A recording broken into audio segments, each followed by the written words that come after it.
The sky above the green field was calm, blue, and quiet until a strange light appeared from the clouds. It was not the sun, and it was not a plane. The light grew stronger, and then a ship slowly came down from the sky. It made no sound. No heat. Just silence. Nearby people stopped what they were doing. A farmer turned off his tractor.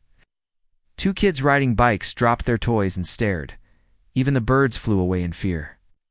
The ship touched the ground softly. Everyone waited, some hiding, some recording on their phones, others calling emergency numbers. A group of soldiers arrived minutes later. They surrounded the ship but didn't move too close. They were not sure if it was dangerous. And officers came next, their scanners showing strange energy they had never seen. The ship didn't match any known model from Earth or other registered space nations. It looked old and new at the same time, smooth on one side, broken metal on the other. Like it had been through war but still held together. Finally, a hiss came from the ship. A small door opened with a soft click. Everyone held their breath. Out stepped a figure tall, slim, with dark silver skin and hair that shimmered under the sun. Her eyes were large, deep blue, and filled with something strange. Not fear, not anger, something softer. She wore a cloak made from alien fabric, glowing slightly as she moved. Right behind her, a man stepped out. He looked human, not tall, not short, wearing a dark suit and carrying nothing but a small bag.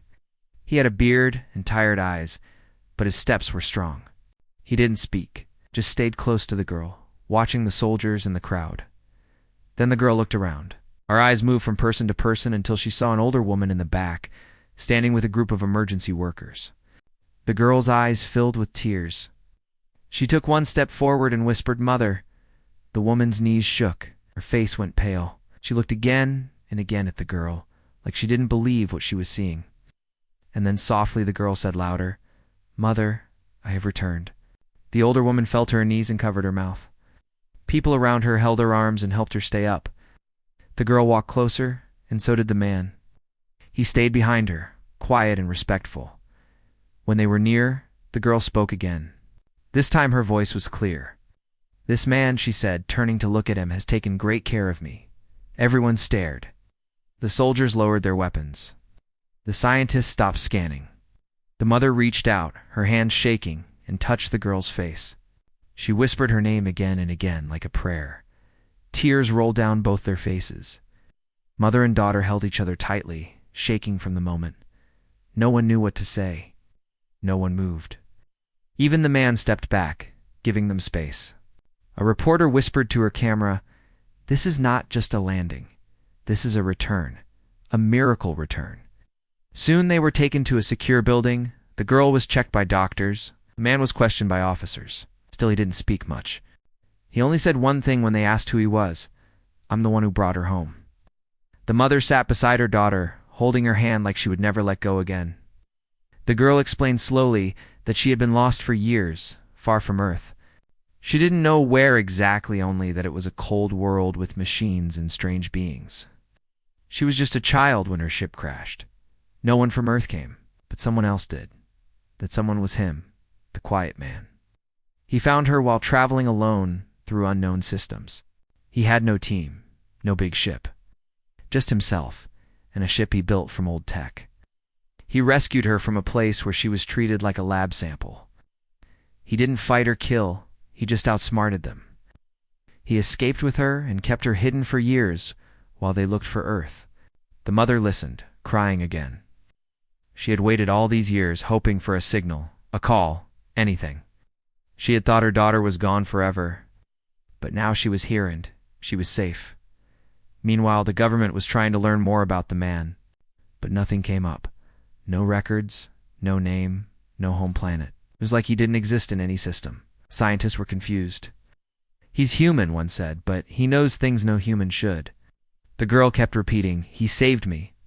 He taught me how to laugh again, how to dream, gave me hope when I had none." As the day ended, the world began to watch. The news spread fast. A lost child returned, an unknown man appeared, and a mystery began. Who was this quiet man who brought back someone thought dead for so long.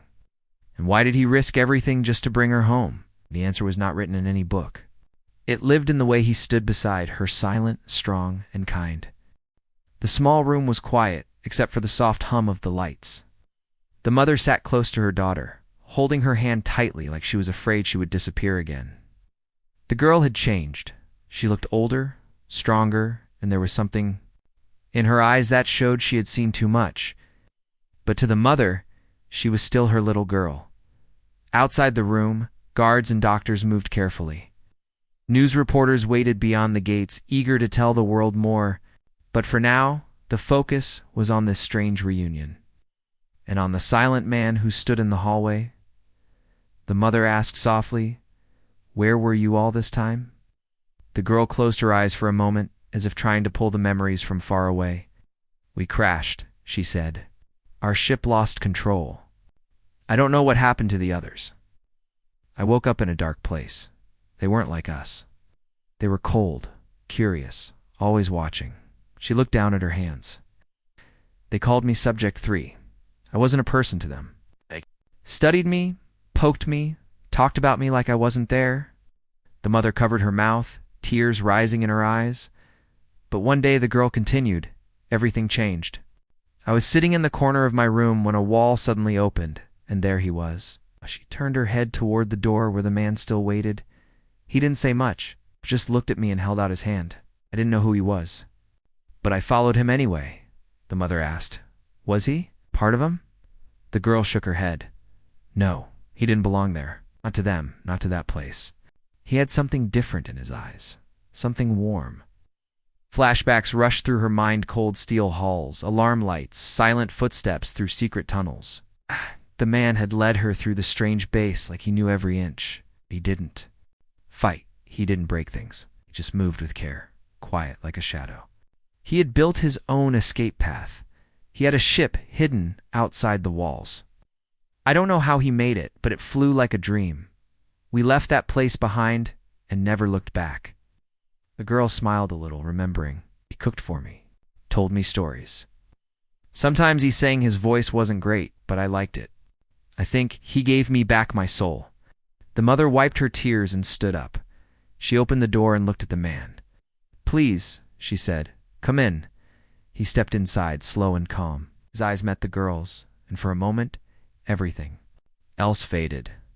"You brought her home," the mother said. "I can never repay you." He gave a small nod. "I only did what was right." She offered him a seat, but he stayed standing. The girl asked gently, "Can you tell her your story? Please." The man looked at the mother, then at the girl, and slowly began to speak. "I was once a scout," he said. "I worked alone, traveling between dead systems, searching for wrecks. Lost tech. Sometimes lost people." His voice was deep, a little rough, like he hadn't spoken much for years. "One day I picked up a weak signal. Not a call for help, just noise. But it felt wrong. I followed it and found a planet not on any map. The whole world was covered in machines, no cities, no signs of life, just metal and fog." He paused, then added, "But I knew someone. Was there someone who didn't belong?" The girl watched him carefully. She had heard the story before, but she still listened like it was the first time. "I searched for days. Finally found her, trapped, alone. I couldn't leave her behind." The mother whispered, "Why would you risk your life for someone you didn't know?" He looked at her. "'Cause someone should have done the same for me once. No one did." His words were heavy, full of pain. But he didn't speak of his own past. "Not yet," the girl said. "He never asked for anything. He gave me food, warmth, safety. He fixed my clothes, taught me how to pilot. He even gave me a name again." The mother looked at the man with new respect. Outside, the news had started to spread. Videos of the landing played on screens across the world. People wanted to know who the man was. Scientists argued if he was truly human. Some believed he was from a secret group. Others thought he had come from a future timeline. But none of that mattered inside this room. The girl leaned against her mother. "Every night I wondered if I would ever see you again. Sometimes I gave up, but he didn't. He said, "Will, find your home, even if it takes a lifetime." The man looked down. "I'm glad it didn't take that long." The mother smiled gently. "Will you stay?" He didn't answer right away. "I don't know if this is my place." The girl reached out and took his hand. "You are always welcome here." He squeezed her hand softly, then let go. For now, Earth had questions. The world had curiosity. But in this small room, what mattered most had already happened. The daughter had returned. The mother had her child again. And the man who had once been lost had found something too. The next morning, the sun rose gently over the quiet base where the girl and the silent man were kept. Reporters had been pushed back behind fences. Security was tight. No one wanted to risk another unexpected event. Inside the base, things were calm for now. The girl sat at a table with her mother, eating warm breakfast for the first time in years. She looked at the food carefully, almost like it was a gift. She had survived on ration blocks, alien fruits, and emergency supplies for so long that real Earth food felt strange but comforting. Her mother watched her with soft eyes. "Do you feel safe here?" she asked. The girl nodded. "Yes." "Only because he's near." The man stood outside watching the sky. He had already been questioned by military officers again and again. They found no record of him on Earth's official lists, nor in the galactic systems. No ID, no background, no ship number, nothing, one general said. "He's like a ghost with a ship." But the girl didn't care. To her, he was Reland. That was enough. Soon, a science officer came into the room holding a tablet. He nodded politely at the girl and her mother. "May I speak with the man?" he asked. The girl stood up quickly. "I'll come with you." Officer agreed. Together, they walked out to where the man stood. The officer said, "We scanned your ship. It's strange. Parts are from Earth models over 50 years old. Other parts are alien, some parts we don't even understand." The man said nothing. "How did you build it?" the officer asked. "With time," the man replied simply, "and the energy source." The officer pressed. "Also time," he said. Again the officer sighed. "Look, people are curious. The world is watching. You saved a girl lost for years. But no one knows who you are, where you come from, how you've survived alone in deep space." The girl looked up at the man. "I never asked," she said quietly. "You never told me." He looked at her for a long moment. Then he said, "It wasn't important back then. Only keeping you safe mattered." The officer waited. Finally, the man spoke again. "I was a child once, taken during a space raid. My home was burned. I was found by a scavenger ship. They didn't treat me kindly. I ran away, hid on stations, learned to survive." His voice was steady, but not cold. Just calm, like he had made peace with the past. "I built my ship from broken pieces, traveled through empty space, stayed away from crowds. I didn't belong anywhere. But then I found her." The girl took his hand. The officer stared at him. "You've done something no fleet has ever done. You've brought a lost girl back from a place we couldn't even find." "I didn't do it for fame," the man said. "We know," the officer replied. "But others won't understand that." Girl asked, "What do they want to do with him?" The officer answered honestly, "Some want to reward him. Others want to study his ship. A few think he's too dangerous to be left alone." The man didn't react. He'd expected this. "I won't let them take him," the girl said firmly. "He's not a threat." The officer nodded. "I believe you. But you'll have to speak for him." "To the council? The Galactic Council?" she asked. "Yes," he said, "they'll want answers." That evening they were taken to a secure communication room. The girl wore a soft white outfit. The man stayed in his simple clothes. The screen in front of them lit up with several alien, facetious representatives of different species from the Galactic Council. A tall, green-skinned speaker said, "We welcome the return of the missing child. We also seek information on the one who returned her." The girl stood tall. "This man is a hero. He risked his life to protect me, to escape dangerous places, and to bring me home. He never hurt anyone. He never asked for anything. A large-eyed alien blinked. His ship has no registry. It has tech that should not exist together. He made it work, she said. He used what he could find. Like anyone trying. To survive, a four-armed being leaned forward, and yet we have no record of him, not in any file. The man stepped forward and spoke, because no one ever cared to record me. I was lost, forgotten, just like her. We both were ghosts, floating through space. But she gave me something I didn't have before, a reason. The room was silent for a moment. The lead speaker said, "Your actions have brought peace to him. Broken family, but fear will follow you. The galaxy does not always welcome those it does not understand." The girl replied, "Then let me be the voice that explains. He is not to be feared. He is to be thanked." After the meeting, the girl felt exhausted. She sat outside, looking at the stars. "Do you think they'll leave you alone?" she asked the man. "For now," he said. "But I don't mind leaving if I must." She turned quickly.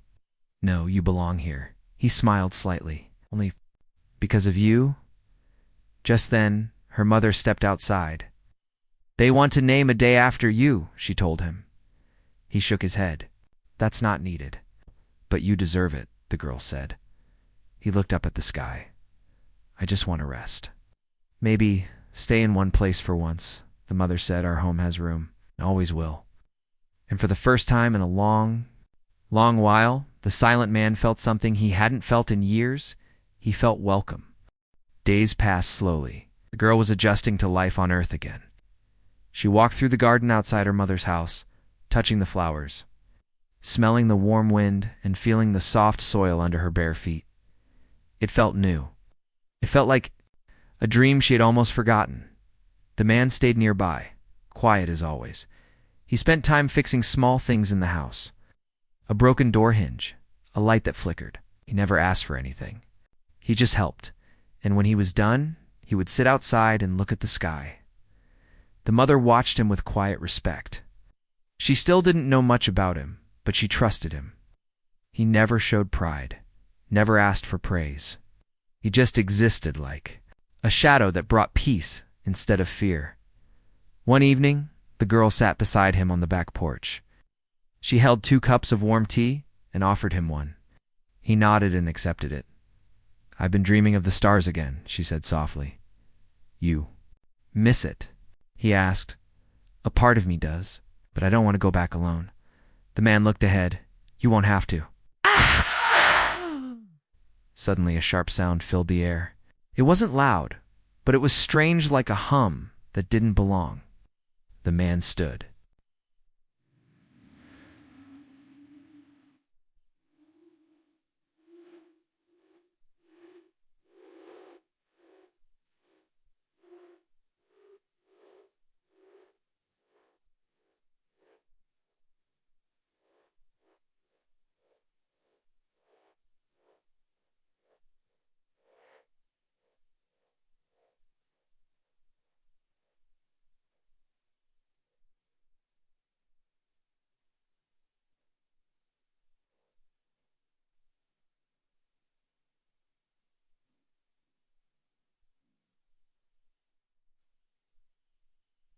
"Do we want a manesher bevemben bawond? At a duebom rambenra and abentai?" His eyes scanned the sky. A small black drone flew overhead, too fast for local tech. It made one slow circle above the house, then shot into the clouds. The man turned to the girl. "Someone's watching. You think it's the council?" she asked. He shook his head. "Not them. Someone else?" The next morning, an officer arrived at the front gate. He was from the International Defense Group. He asked to speak to the girl and the man in private. In the living room, he spoke quickly. "We picked up a strange signal last night. Came from deep space and matched old data linked to your past location. We believe a group may be searching for you." The girl froze. "Them?" The officer nodded. "We're not sure what they are, but their tech is powerful. Fast."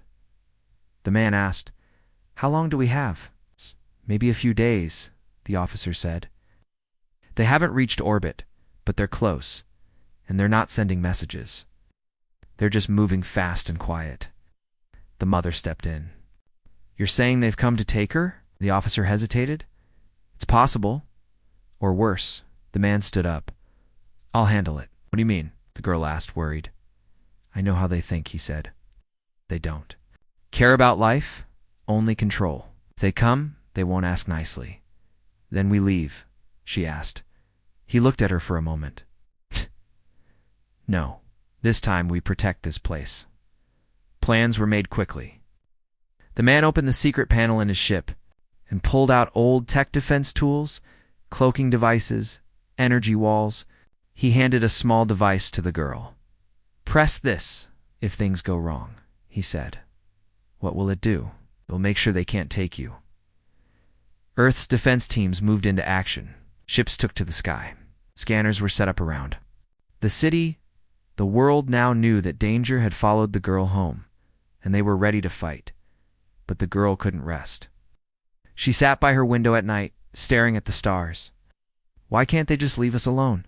She whispered. The man answered from behind her. Because they see you as a puzzle they didn't finish, and they hate unsolved puzzles. Do you think we can stop them? He nodded once. We don't need to win. We just need to make them. Stop trying. A day later, the sky darkened. Not from clouds, but from ships. 3 alien vessels appeared in high orbit. They were silent. No lights, no weapons showing. Just watching Earth sent a signal. Identify yourselves. No reply. The man looked up at the screen and said quietly, They won't talk until they're ready to strike. The girl stood beside him. Then we stay ready too. A team of Earth generals invited the man to their command room. They showed him maps, plans, ship locations. We've never fought something like this, one general admitted. Your advice could save millions. The man didn't speak right away. Then he pointed to one spot on the screen. It's their blind side. They think no one will notice it. But I've been on their ships. It's a weakness. The generals nodded and made changes. Earth trusted him now, not just because of what he did, but because of what he knew that night. The girl walked into the garden with her mother. You still believe he's human? The mother asked. He's more human than most people I've met, the girl answered.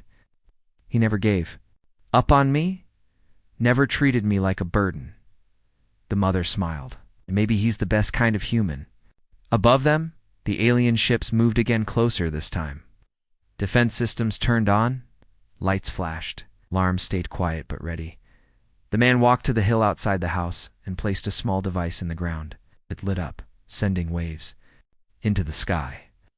A barrier formed, divisible to the eye, but strong enough to hold back energy beams. He stood there for hours, watching the stars, waiting. The night sky remained still, but tension filled the air. Deep above the clouds, the alien ships waited like shadows. They didn't move much, didn't send messages. It was like they were watching everything quiet, cold, and ready. On the hill behind the house, the man stayed awake. He didn't sleep, he barely blinked. Beside him, his old ship hummed softly. The energy shield he activated earlier still held strong, covering the house and part of the land in a protective bubble. But it would not last forever. Inside the house, the girl helped her mother pack a few bags just in case. I don't want to leave, her mother whispered. But if they attack, the girl hugged her. I won't let anything happen to you. The mother looked into her daughter's eyes and saw the same strength she remembered from years ago. Only now, it had grown sharper, braver. Her little girl had become someone else during those lost years. Someone stronger. Someone who had seen the darkness and walked out of it. Later that morning, the man returned from the hill and entered the house. He carried a metal case. Inside it was a strange device, full of wires and blinking lights. He placed it on the table and said, If they land, this will slow them down. The girl asked, Can't we talk to them? Explain we just want peace. He looked at her. They don't understand peace. They only understand ownership. They don't see you as a person. They see you as data they lost. Then we show them they're wrong, she said. Outside, Earth's defense fleets circled the sky. Ships hovered in the atmosphere, ready to protect. Humans had faced danger before, but this felt different. These enemy ships didn't send threats. They didn't scream or shout. They waited with patience that frightened even the bravest commanders. A special meeting was called. Earth's top leaders invited the girl and the man to speak with them. Inside a secure room, large screens showed the alien ships floating in space. A general said, "They've moved closer. If they enter lower orbit, we'll have to fire." The girl looked at the screen. "Is there any chance they'll back off if we warn them?" Another officer replied. "They've ignored every signal. They act like we don't matter." Man stepped forward. "Then maybe we show them we do." He explained a plan, simple, risky, but smart. "Let me take my ship close to them," he said. "I'll leave a message where they'll find it. Not word something they fear. A signal from a battle they once lost." The leaders hesitated. "You can get that close?" "Yes," he said. "They won't detect me unless they're looking. For me, and they aren't." "And if they shoot you down?" the girl asked quietly. He looked at her. "Then you press the small device I gave you? It'll activate the defense pattern." "I don't want to lose you," she whispered. Touched her shoulder gently. "You won't." A few hours later, his ship lifted off quietly. No big launch, no fire or sound. It moved like a ghost, just like him. The girl watched from the hill with her mother. Both stood close, holding each other in space. The man's ship glided between clouds and stars, moving toward the enemy vessels. He remembered every inch of their design. He knew where their eyes were blind. He reached the outer shell of the lead ship and stopped. He opened the small hatch, placed the memory beacon against their metal, and sent a wave through a tan echo. Of a battle they had once lost to a stronger species long ago, the beacon made them remember their own fear. He turned his ship and drifted back. Behind him, something changed. Lights on the alien ships blinked red.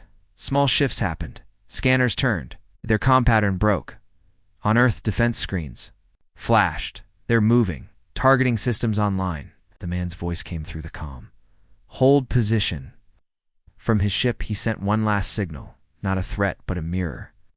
He showed them Earth's strength, how fast it had grown, how humans had learned to fight, to adapt, to resist.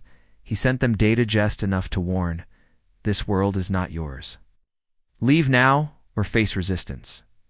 Back at home, the girl waited, hand near the small device he gave her. Her heart beat faster as red alerts blinked on every nearby station. Soldiers moved, missiles armed. But then slowly, the alien ships shifted. One by one, they turned. Out. Toward Earth, but away.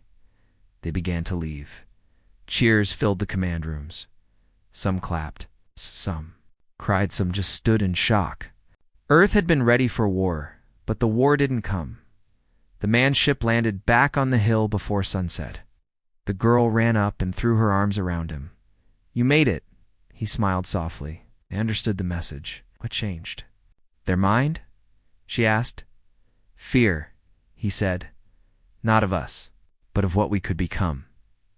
Her mother joined them, tears in her eyes. "Will they come back?" "Maybe," he said. "But next time, they'll think twice." That night, they sat together under the stars. No alarms, no threats, just quiet. The man looked up and whispered, "Sometimes, peace doesn't come from strength. It comes from making others realize they're not the only ones to be feared." Girl smiled. "Sometimes peace comes from someone who just refuses to give up." Morning sunlight touched the hill where the strange ship had first landed. The grass had grown back, and the birds had returned. It looked like peace again. But for the girl, her mother, and the quiet man, something deep had changed. News of the alien retreat had spread across Earth and beyond. Reporters told the story of the girl who came back and the man who had no name but saved a world. People called him the ghost pilot, the silent protector, and even the last star, Walker. But he never cared for those names. Inside the house, the girl packed a small bag. Mother sat nearby, helping her fold clothes and check supplies. "Are you sure about this?" the mother asked gently. The girl nodded. "I love this place. Something inside me still feels like it's not done. There are others out there who are still lost. I want to help them, the same way he helped me." Her mother sighed, then smiled. "You've grown into someone strong. Just promise me one thing. Don't forget where home is." "I never could." The girl said and hugged her tightly.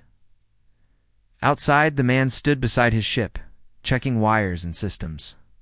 He moved with purpose but never rushed. The girl walked up to him with her bag and stood quietly for a moment. "You sure you want to do this?" he asked without turning. "Yes," she said, "but only if you'll come with me." He looked at her, surprised. "I thought you'd want to stay here." "I do," she said, "but there's a part of me that needs to go, and I don't want to go alone. I learned from you. Now I want to help others. I can't be afraid anymore." The man gave a small nod. "Then we leave tonight." That evening, the mother made a warm meal. They sat together one last time, sharing stories and laughing softly. It was the kind of quiet moment the girl had dreamed about when she was far from home food, family, and safety. As the stars appeared in the sky, they walked back to the ship. The mother hugged her daughter tightly. "Remember," she whispered, "you are not lost anymore." The girl held back her tears. "I'll come back. Next time I won't be alone." The man nodded to the mother. "Thank you for trusting me. Thank you for bringing her home," she said. The ship lifted off slowly and silently. It rose into the sky, past the clouds, past the atmosphere, and into the stars. Inside the ship, the girl sat beside the man, watching the stars pass by. "Where do we go first?" she asked. He smiled faintly. "There's a signal I've been tracking, old and weak. Could be another escapee, or just a lost pod, and let's find them," she said. "No one should feel forgotten." The ship moved smoothly through space. The man showed her how to track signals, how to read alien codes, and how to land on broken moons without crashing. She learned fast, asking questions, adjusting controls. Fixing wires for the first time in a long while, she felt free, not just from fear, but from limits. On their third mission, they found a small wrecked station floating near a dying star. They entered carefully and discovered two young beings barely old enough to speak, scared thin, hiding in a broken vent. The girl knelt down and held out her hand. "It's okay. I know what you've been through."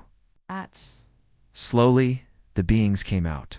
They spoke a strange language, but fear and hope needed no words. They brought them aboard and gave them food and rest. "You were right," the girl told the man later.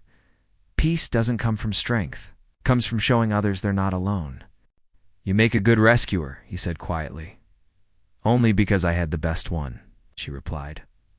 As time passed, more people learned about them. Not through news or headlines, but through whispers. Across stations, colonies, and deep space channels, people spoke of a silent ship that appeared when no one else did. A girl who spoke with kindness. A man who never asked for praise. They became symbols of hope, of safety, of second chances. One day, while repairing a broken cum unit, the girl found something glowing deep inside the machine. It was an old photo chip.